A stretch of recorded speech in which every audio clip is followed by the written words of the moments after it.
2019 के लोकसभा चुनाव में जब स्मृति ईरानी के अमेठी से लोकसभा चुनाव जीतने की खबर आई तो ये एक बड़ी खबर बनी, क्योंकि राहुल गांधी यहां से चुनाव हारे थे। 3 दशक में ये मुश्किल से दूसरा या तीसरा मौका होगा जब गांधी परिवार का कोई सदस्य इस सीट से सांसद नहीं बना था।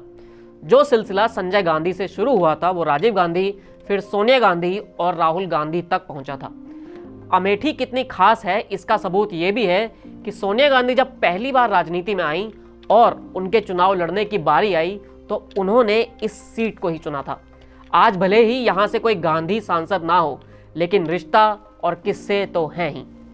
लोकसभा चुनाव के इस मौसम में आपके लिए इस चुनावी किस्से में बात साल 1999 की, जब सोनिया गांधी ने पहली बार अपना कोई लोकसभा चुनाव लड़ा और उससे पहले इतना बवाल हुआ कि कोई कांग्रेसी उसके बारे में भी बात नहीं करना चाहता है।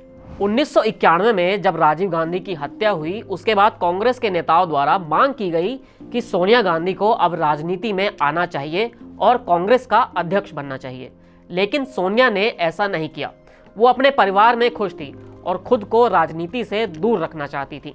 ऐसा कोई दिन नहीं था जब कांग्रेस का कोई बड़ा नेता उनके घर पर यह अपील करने ना आता हो कि आप राजनीति में आ जाइए, लेकिन सोनिया ने किसी की बात नहीं सुनी। 1996 का लोकसभा चुनाव आया, सोनिया ने प्रचार नहीं किया।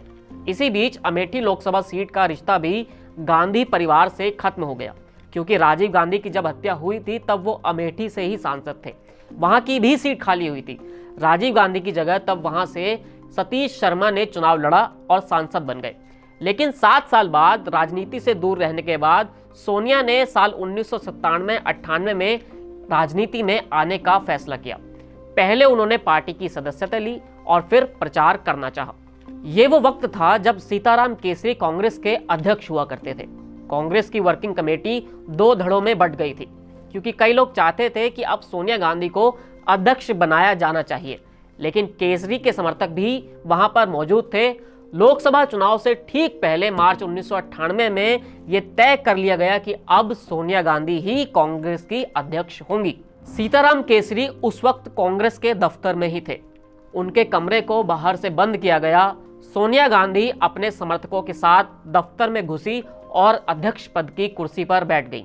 बाहर लगी सीताराम केसरी की नेम प्लेट को हटा दिया गया और फिर सोनिया गांधी के नाम की पट्टी वहां पर टांग दी गई।